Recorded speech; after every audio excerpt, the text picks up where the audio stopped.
everyone, welcome back to my favorite mortgage podcast. With me, your host, Jaimie Booth, a licensed loan officer in Arizona and Texas, where we take you behind the curtain of the home buying and selling process. We had to cut the last podcast into 2 because we felt that it went a little long. So here's part 2 with our guest, Mike Kingma. Hope you enjoy. What do you think of landscaping? Does that add value? So landscaping, if you're selling the home, Yes. does help. Now, if you're doing it for personal, like if you're doing pavers or you're doing turf, just little things like that, or if you're adding like an outdoor kitchen, or if you're doing a pergola, or just something to kind of spruce up that backyard, that does add value, but it's not going to be, dollar for dollar. And it's very subjective when it comes time to sell, because somebody may have a completely different idea of what they want to do with that backyard versus what you thought. And so that's where you kind of remove that personal to business kind of thing. And that's where it's just like the personal touches can sometimes be a hindrance. So, what about kitchen upgrades? So I like kitchen upgrades. And right now, this is probably the best time to do upgrades is during this cycle that we're in right now, because we actually just started doing this ourselves. So what we did is we have a builder grade kitchen. When we bought our house, it's a builder spec home built in 2023. So it's basically everyone's house is going to look exactly the same. Right. Set yourself up apart and get rid of those those handles, like the hardware, and change it up. Make it what you want. Don't make it what the builder wants. Cabinet jewelry. I know, it sparkles. We swapped over our, we had brushed nickel and we did champagne bronze. Oh, I have brushed nickel. I'm going to copy that. It is super, super nice. And we have white cabinets too. So me too. So that pops out. What? Champagne? Champagne bronze. Champagne. Is it almost like a I'm sorry, pink? champagne gold. Champagne gold. So it's almost like it almost looks like a rosy gold. Yeah. Almost. Yeah. So it just looks really nice. What about black? So black, and again, on white cabinets. Black on white looks good. Yeah. You can definitely do like the flooring. That'll help out too. Yeah. I actually have that down. What do you think of updating flooring? So flooring is incredibly important. Okay. Again, everyone's tastes are going to be different, but if you want to show your house, if you're ready to sell your house, you want to make sure that you put in a material that's going to make sense. And I'm going to tell you right now, the biggest pain in the butt in the world when it comes to doing any sort of flooring is tile. Because tile is extremely hard to be able to remove, because you have to remove all of your items from the house. There's dust. There's everything that just flies around. So you have to get rid of all that, clear up the work site, and then you can do with what you want at that point. And unfortunately, our house, I think, 80% of it is tile. Oh. So for us, if I could go back and do it over again, I'd do luxury vinyl plank. Yeah, I would do that. I have. I love it at our old house. Yeah. I love it. I miss it. So what we're going to do in the next year is we're going to do that. You're going to take out the tile and go through the project. And it's going to make the cabinets really pop out, because we did, again, paint color's a big thing too. Don't go nuts and do 10 to 15 different colors. No, I hate that. It's like every room has a different personality. Just keep it simple. There's no need to go bonkers. Yeah. I mean, it's one thing, with kids, if you have a boys' room, girls' room, that's pretty obvious. But if you're selling your house, try to do what you can to nice neutral, like a Swiss coffee. Yes. That's my go-to. Take out the accent wall. This is not 1996. No. We don't need a bright red wall against the rest of the beige. Yep. Now I will say we do have some accent colors at our house, but it's a tasteful color. It's a good blend. Yes. Yes. It's not like what is it, like you just going bright Seahawk green on this white wall. It's like, good Lord. I know. See, I'm just throwing in some little bit of bait in there. See, it's football season. Yeah, It's always on their mind. See, I'm throwing touchdowns, not picks. I'm throwing touchdowns all day. Oh, I just thought of something. We had this a few episodes ago. Okay. And I asked Joe, I'm going to ask him the same thing. How often do you think of the Roman Empire? How often? A little bit. Maybe from time to time. Why? When was the last time you thought of the Roman Empire? When was the last time? Yes. I'd say maybe 10, 15 years ago. Really? Yeah. All right. Maybe that was this just like isn't working. I'm telling you, it's trend on TikTok, but it's supposed to be like at least once or twice a week. Men think of the Roman Empire. Watching, people fight on the streets, like, yes, dance for Gladiators? me. Yes, Yeah. gladiators. I Are you don't know. not entertained? Never mind. Take that part out. I'm failing at that one. Well, thank you for sharing some upgrades and some things that will definitely get a return on your investment. And, solar is a sore spot, but we're always here to help answer questions. Before you sign on the dotted line, reach out to a realtor. Reach out to me, and I'll get you connected with a realtor, because once you sign that contract, it's a lien on your house and you're toast for 30 years, 20 years sometimes. Yep. Landscaping, hit or miss, but no dirt. You're going to get more return on your home if you do something with the landscape. I always say do something, just because especially if you're in a neighborhood community where every house is built exactly the same, do something different. Stand out. Do something different. Tastefully. Yes. Don't be the one that paints the house pink and just peeve off the HOA. Wouldn't let me do that. Yeah. Yeah. I know we've talked before about, the financial market, and you love an app that I think I might have introduced you to that app a long time ago last year. Yeah. And the Fed had their meeting. Yes. Oh, the Fed. I have been filtering phone call after phone call about the Fed lowered their interest rates 0.5 point. Can I get, instead of a 6.5, can I get a 6 now? So I want to clear up some misconceptions on the Fed interest rate versus mortgage interest rate. I've said it a few times, but I think because they finally lowered the Fed rate in the first time, 4 years? Yes. In the first time, since the pandemic. Yeah, the pandemic. So it sounds really great. And the news outlets are just like, oh my God, this is so great. This is so great. But the reality is the Fed rate is the bank-to-bank interday transfer rate. It's not mortgage rates. It is credit cards and home equities and car loans. The mortgage rates are working on Wall Street, on the bond market. Yes. You follow the bond market like no other realtor I've ever seen. I love it.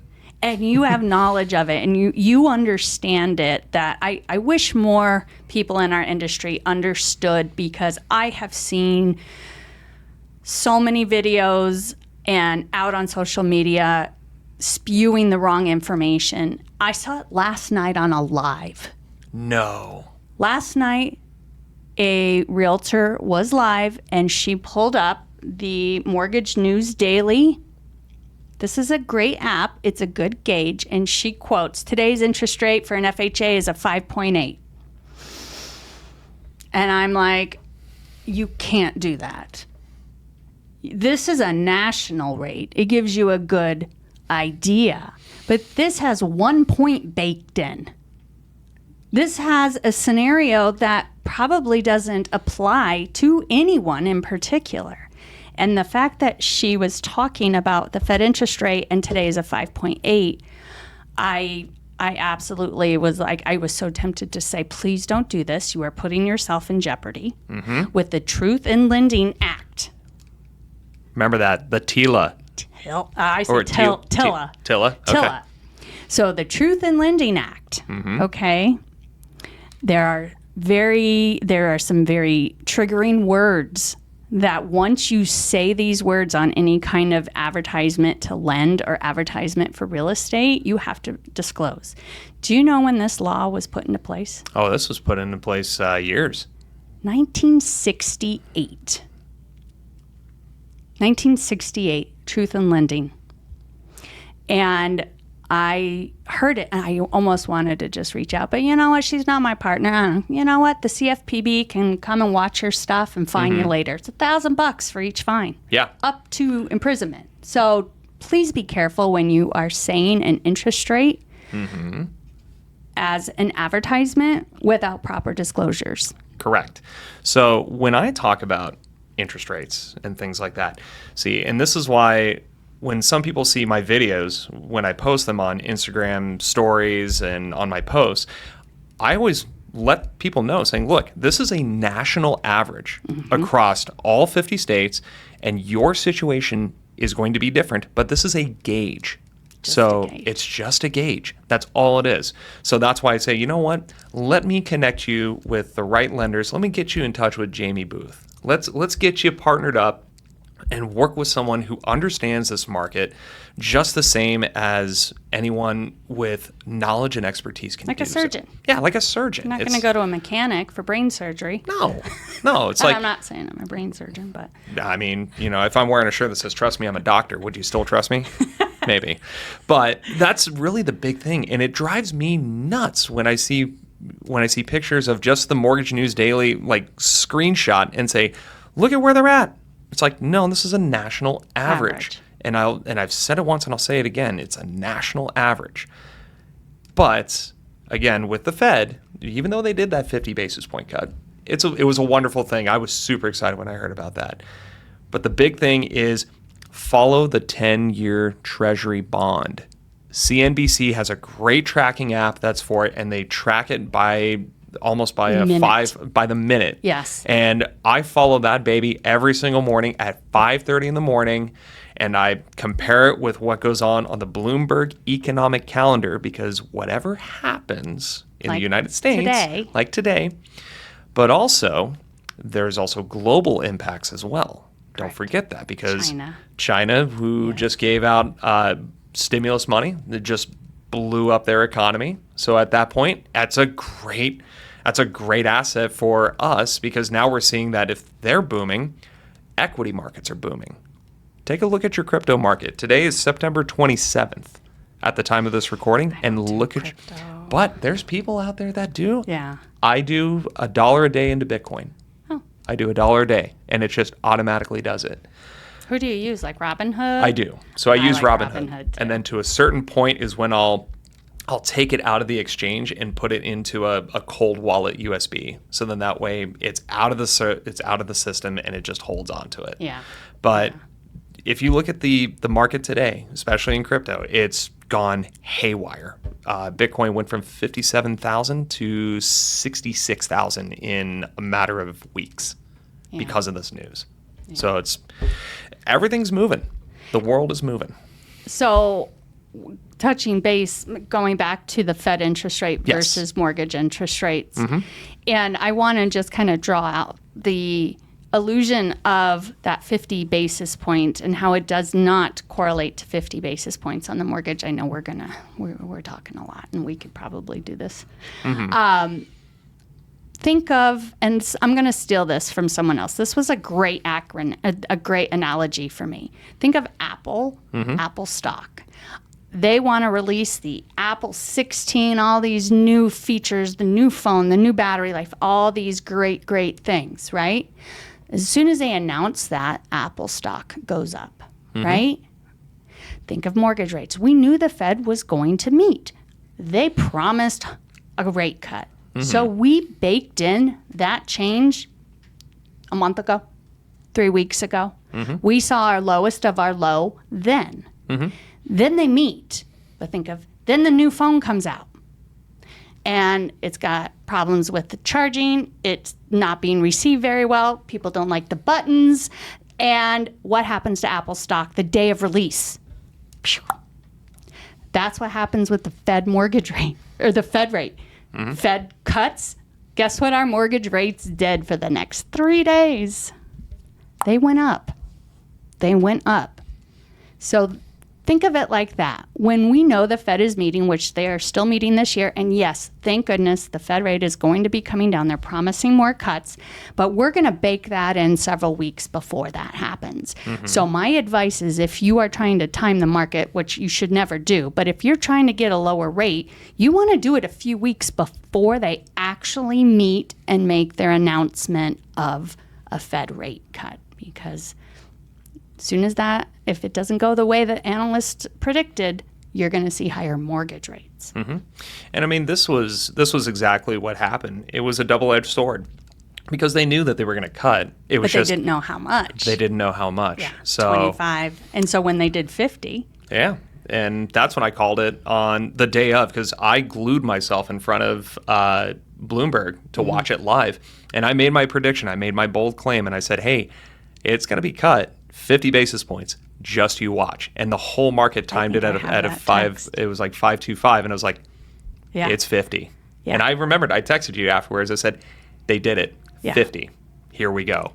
So that's why. So we didn't like that because we anticipated 25. Mm-hmm. And that's why the market got spooked.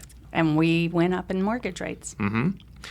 So I will say this, though. My final words before send off. final words of this is that this is going to be an inversive cycle for real estate. Okay. And I'm saying that because right now this is the holiday season. Real estate should not be booming right now on a regular cyclical market. It's booming right now. So could you imagine what happens come springtime and rates continue to drop? It's going to get crazy. Here comes 2021 all over again. Yeah. So my recommendation is to, if you can, get in now. Yeah. Before it gets Crazy. Absolutely psychopathic come springtime, because Yes. then you'll have your tax returns, you'll have lower rates, you'll have more money is going to be cycling through anyways at that point. Yeah. So if you can afford to, I would recommend getting in now before the spring cycle hits, Right. because now Great you're going to go advice. back into bidding wars. Yes. No It's- contingencies. No contingencies, inspections. and you're not going to get those concessions to drop your interest rate further. Yeah. So be very, very careful. Thank you for the word of advice. And if you're looking to see if you can buy now, honestly, guys, it does not take very long to get you pre-approved and out shopping. There's 3 things: credit, income, assets. We're the CIA. That's right. So I love it. reach out today at myfavemortgage@gmail.com. If you have any questions on solar or any information that we've shared today, please don't hesitate to reach out.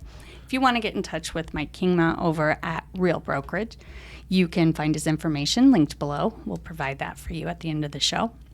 If you know anyone who's in the market to buy or renting and has even just talked about this, please share this episode, like us, follow along. We are on YouTube and all major platforms streaming. This is My Favorite Mortgage Podcast with Jaimie Booth. Thanks again to Mike Kingma. We could probably talk for another hour, but we won't do that to you listeners. Thanks again for coming on, and we'll see you next time. Bye-bye.